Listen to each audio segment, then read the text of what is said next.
नमस्कार, मैं शिवानी। आप देख रहे हैं सत्ता एक्सप्रेस न्यूज। आइए नजर डालते हैं मध्य प्रदेश से जुड़ी कुछ खास खबरों पर। मध्य प्रदेश के विदिशा शहर में खूब धूमधाम से भुजरियां निकली। पूरे शहर में हर्षोल्लास का माहौल बना रहा। हर्ष और उल्लास के साथ लहंगी भुजरिया मिलन समारोह मनाया गया। ग्राम रावण में भी भुजरिया का पर्व पुरानी रीति रिवाज से बड़े हर्षोल्लास से मनाया गया। सभी जगह धूमधाम से मनाया रक्षाबंधन एवं भुजरिया मिलन समारोह। मध्य प्रदेश के विदिशा में जिला कुशवाहा महासभा ने आज भुजरिया के मौके पर अग्रवाल धर्मशाला में कुश जयंती का आयोजन किया, जिसमें समाज के सभी पदाधिकारी शामिल हुए। इस मौके पर समाज के विद्यार्थी जिन्होंने उत्कृष्ट प्रदर्शन किया, उनका सम्मान किया गया। साथ ही समाज के वरिष्ठ जनों का भी इस मौके पर सम्मान किया गया। कार्यक्रम में मुख्य अतिथि के तौर पर पूर्व नगर पालिका अध्यक्ष मुकेश टंडन, समाज के जिला अध्यक्ष बाबूलाल कुशवाहा सहित बड़ी संख्या में समाज जन मौजूद थे। आज अग्रवाल धर्मशाला ट्रस्ट में लवकुश भगवान की जन्म जयंती का कार्यक्रम किया गया। समाज के सभी वरिष्ठ लोगों का सम्मान किया गया। मेधावी छात्र छात्राओं का भी सम्मान किया गया। मैं लवकुश भगवान के जन्मोत्सव कार्यक्रम की सबको हार्दिक शुभकामनाएं, बधाई। प्रधान में कुशवाहा महासभा में आज अग्रवाल धर्मशाला ट्रस्ट में कुश जन्मोत्सव का कार्यक्रम किया गया, जिसमें भगवान की पूजा अर्चना की गई एवं मेधावी छात्र छात्राओं का सम्मान किया गया एवं समाज के वरिष्ठ जन जिन्होंने समाज को इस मुकाम तक पहुंचाया है, उनका भी सम्मान किया गया। और हार्दिक सभी को जिले भर को शुभकामनाएं रखते। मध्य प्रदेश के नीमच में जनसंघ के समय से भाजपा के सक्रिय कार्यकर्ता के रूप में कार्य करने वाले भाजपा के कार्यकर्ता खुद न्याय के लिए दर दर भटक रहे हैं और 7 महीने तक भटकने के बाद भी अब जब न्याय नहीं मिला तो उन्हें बाइक से 400 से अधिक किलोमीटर की यात्रा तय करने को मजबूर होना पड़ा। प्रदेश के मुखिया के समक्ष अपनी मांग के लिए जिले से रवाना हुए पीड़ित भाजपा कार्यकर्ता राकेश ने बताया कि उनकी 20 वर्षीय भतीजी 23 जुलाई 2021 को घर से कुछ सामान लेने निकली थी और वापस नहीं लौटी, जिसकी गुमशुदगी परिजनों द्वारा 24 जुलाई को मनासा थाने पर दर्ज कराई गई थी। परिजनों की शिकायत पर पुलिस द्वारा जांच में पाया गया कि युक्त गुमशुदा बालिका द्वारा किसी युवक से फोन पर बात की जाती थी, जो मंदसौर जिले के सीतामऊ का रहने वाला था। साथ ही पुलिस ने नीमच जिले के सावन गांव से भी कुछ युवकों को मामले में पूछताछ के लिए उठाया था। इधर देखना, 23 जनवरी के दिन से 4 बजे बाद से गायब हुई हमारी लड़की। इधर देखो सामने, जिसका नाम नेहा जोशी है। तो वो आज दूसरे दिन हमें 24 तारीख के दिन गुमशुदगी की रिपोर्ट मनासा थाने में की। उसके बाद कॉल डिटेल के आधार पे जो 4 लड़के सावन के पकड़े गए थे, तो उन्होंने 28 जनवरी को ये कबूला था कि हम वैन में ले गए थे और रात को 11 बजे बादा माता छोड़ दी। उसके बाद उसको उस समय से उसका फ़ोन भी बंद है। तो अभी तक ये कोई पता नहीं चला है और हमने करीब एसपी साहब के यहाँ और सभी जगह कलेक्टर साहब के यहाँ और भोपाल तक हमने आवेदन देखे में बात की है। मतलब गृह मंत्री जी से मेरी बात हुई थी। तो उसके बाद 9 मार्च के दिन इनों के खिलाफ जो मुकदमा दायर हुआ है अपहरण का, तो 365 366 के अंतर्गत मुकदमा कायम हुआ है। तो उसके बाद इन आरोपियों को फिर 1 महीने बाद एक आरोपी को पकड़ा, 1 महीने बाद एक आरोपी को पकड़ा। तो यूँ करके नहीं, इन्हों को अभी तक मतलब कोई पता नहीं चला है कि मतलब लड़की कहाँ है, जिंदा है या इन्हों को बेच दी है या लव जिहाद जैसा मामला है। प्रदेश के इंदौर में मुस्लिम युवक की पिटाई का वीडियो वायरल हो रहा है। वीडियो पर गृह मंत्री नरोत्तम मिश्रा ने भी प्रतिक्रिया दी है। गृह मंत्री डॉक्टर नरोत्तम मिश्रा ने कहा कि रक्षाबंधन के पर्व को बहन बेटियां अपने मायके में जाकर मनाती हैं। वहीं कई जगहों पर भाई भी बहन के घर पहुंचते हैं। उसी बीच यूपी के हरदौई के व्यक्ति जो चूड़ी बेचने आए थे, उसी दौरान हाथ पकड़ने और छेड़छाड़ को लेकर विषय उठा और जब पीड़िता ने शिकायत की तो लोग भी वहां पर इकट्ठा हो गए।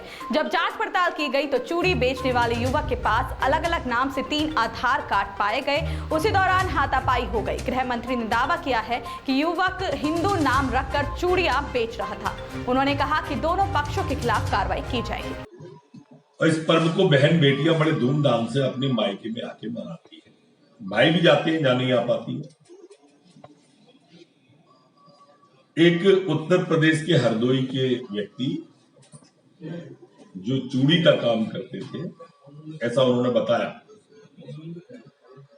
वो चूड़ी लेने आए थे। अब चूंकि चूड़ी तो हाथ में ही पहनाई जाएगी, किसी के भी पहना, और वहां से कुछ जो भी विषय उठा, हाथ पकड़ने को लेकर उठा और छेड़छाड़ की ओर चला गया। बेटी ने, जब बहन ने शिकायत की थाना बाणगंगा इसकी जांच भी कर रहा है, जब बिटिया ने शिकायत की तो लोग भी इकट्ठे हो गए, वहां भीड़ भाड़ लगने लगी। वो जो शंका थी, जब उनके कागज निकले, आधार कार्ड वगैरह दस्तावेज निकले, 3 दस्तावेज पाए गए उनके पास, और तीनों दस्तावेज में फादर का नाम अलग अलग है। व्यक्ति के तो 2-3 नाम हो सकते हैं, किसी को राजू, पप्पू, मिंटू, टिंकू कह सकते हैं, पर फादर के नाम अलग होना, एक दस्तावेज में मोहन सिंह नाम है, एक दस्तावेज में मोहर अली नाम है, और एक दस्तावेज में मोर सिंह नाम है। अब तीनों जगह फादर के नाम अलग होने से जो शक था विश्वास में परिणित होने लगा, और इसलिए हाथापाई हुई। जिस व्यक्ति के साथ हाथापाई हुई, उस व्यक्ति ने अज्ञात लोगों के नाम से रिपोर्ट डाली, लेकिन पुलिस ने स्वमोटो संज्ञान लिया और नाम में तब्दील किया उनको, नाम में तब्दील करके 3 लोगों की गिरफ्तारी कर ली। इसके बावजूद भी अगर थाने का घेराव होता है तो ये पीड़ादायक। मध्य प्रदेश के नीमच में रक्षाबंधन के दूसरे दिन यादव समाज सहित अन्य समाजजनों द्वारा वीर आला उदल की याद में उनके शौर्य एवं वीरता को याद करते हुए भुजिया पर्व मनाया गया। साथ ही चल समारोह निकालकर गेहूं के परोने विसर्जित कर शगुन के रूप में समाजजनों के घर पहुंचाए गए। यादव महासभा के अध्यक्ष राकेश सोन ने जानकारी देते हुए बताया कि 200 वर्ष पहले वीर आला उदल, जो कि बहुत बड़े योद्धा थे, उन्होंने कई लड़ाइयां जीती और यह यादव समाज के आराध्य है। उन्हीं की याद में यह भुजिया पर्व मनाया जाता है। यह वीरता और शौर्य का प्रतीक है। इसे रक्षाबंधन के दूसरे दिन मनाकर वीर आला उदल को याद किया जाता है। इस दौरान समाज के युवा युवती एवं पदाधिकारी सहित अखाड़े के उस्ताद मौजूद थे।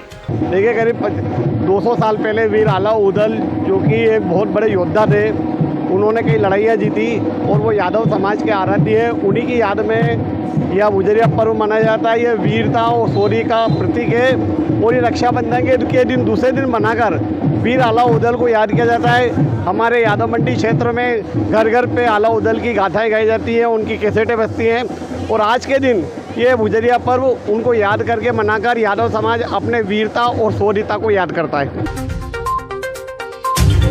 मध्य प्रदेश के भोपाल से चिकित्सा शिक्षा मंत्री विश्वास सारंग का बयान सामने आया है। उन्होंने कहा है कि मध्य प्रदेश में 25-26 अगस्त को महा वैक्सीनेशन अभियान चलाया जाएगा। वैक्सीन से ही कोरोना की तीसरी लहर को रोका जा सकता है। इसी महासभा में वैक्सीन का दूसरा डोज लगाने पर फोकस किया जाएगा। मोबाइल वैन के माध्यम से वैक्सीन बुजुर्गों, गर्भवती महिलाओं, दिव्यांगों को वैक्सीन आसानी से लग सकेगी। वहीं इसके बाद दिग्विजय सिंह के ट्वीट पर कहा कि दिग्गी पाकिस्तान परत है, उन पर देशद्रोह का मामला दर्ज किया जाना चाहिए। अगर ये कांग्रेस का बयान नहीं है तो दिग्विजय सिंह को पार्टी से बाहर निकाल देना चाहिए। कांग्रेसी खुद तालिबानी मानसिकता के हैं, ये देशद्रोहियों को संरक्षण देते हैं। बारिश के कारण दिक्कत हुई, सब सड़कें सीएम के संज्ञान के बाद ठीक की जा चुकी हैं।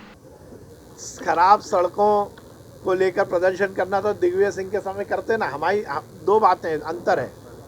देखिए, दिग्विजय सिंह जी के समय सड़कें नहीं बनी थी, हमने सड़कों का जाल बिछाया, और मध्य प्रदेश यदि विकास के मामले में नंबर 1 पर आया है तो उसका बहुत बड़ा कारण हमारी अच्छी सड़कें हैं।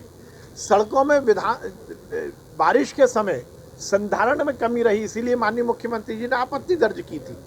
हमारा मुख्यमंत्री तो संवेदनशील है, हमारे मुख्यमंत्री तो हर विषय पर स्वयं संज्ञान लेते हैं, और इसीलिए उन्होंने डांट लगाई और आप देखिए सब सड़कें ठीक हो गई। पर मुद्दा ये नहीं है, वो सड़कें बनी हुई थी, उसमें गड्ढे थे, गड्ढे इसलिए बारिश के समय जो संधारण होना था उसमें कमी रही, पर अब व्यवस्थाएं ठीक हो गई हैं। अब कांग्रेस को हमारी बात पर हम पर ही टिप्पणी कर रहे हैं, तो ये इससे ज़्यादा और दुर्भाग्यपूर्ण क्या होगा। अच्छा रहता वो पहले बोलते, जब ठीक हो गई, जब बोल रहे हैं तो उनकी मानसिकता आपको समझ में आ रही है। मध्य प्रदेश के भोपाल से गृह मंत्री नरोत्तम मिश्रा का बयान सामने आया है। उन्होंने कहा कि आज कोरोना के केवल 3 केस सामने आए हैं, 5 लोग ठीक होकर घर वापस जा चुके हैं। वहीं कुल एक्टिव केस 106 रह गए हैं। रिकवरी दर 98.6% बनी हुई है। उज्जैन के मामलों में दिग्विजय सिंह के ट्वीट पर कहा कि दिग्विजय सिंह को तुष्टीकरण के लिए ऐसे लोगों के पक्ष में खड़े होना है। अद्भुत श्रावण क्षमता है उनकी। वो जो लोग पाकिस्तान जिंदाबाद कर रहे हैं, उनका नेतृत्व करते हुए उन्हें पाकिस्तान ले जाए। दिग्विजय सिंह, जो मदद लगेगी मैं कर दूंगा। उसके बाद उन्होंने कहा कि उज्जैन वाले मामले के वीडियो की जांच हो चुकी है। हिंदू नाम रखकर युवक चूड़ियां बेचता था, जबकि वो दूसरे समुदाय का था। दोनों पक्षों पर कार्रवाई पुलिस कर दी है। आज पूरे मध्य प्रदेश में कुल 3 प्रकरण कोरोना के आए हैं। 5 लोग ठीक होकर अपने अपने घरों की ओर, गंतव्यों की ओर रवाना हुए। पूरे मध्य प्रदेश में 106 एक्टिव केस कोविड के कुल बचे हैं। इसी तरह सुधार रहा तो उम्मीद करते हैं कि ये 106 भी घट के अब 2 अंकों पे आ जाएंगे। संक्रमण दर 0.005 रह गई है। रिकवरी दर 98.6 बनी हुई है। अभी भी पूरे मध्य प्रदेश के अंदर कल जो हमने टेस्ट किए थे वो 54,105 सैंपल कल हमने पूरे मध्य प्रदेश से लिए थे। मध्य प्रदेश की खबरों में बस आज इतना ही। देखते रहिए सत्ता एक्सप्रेस न्यूज।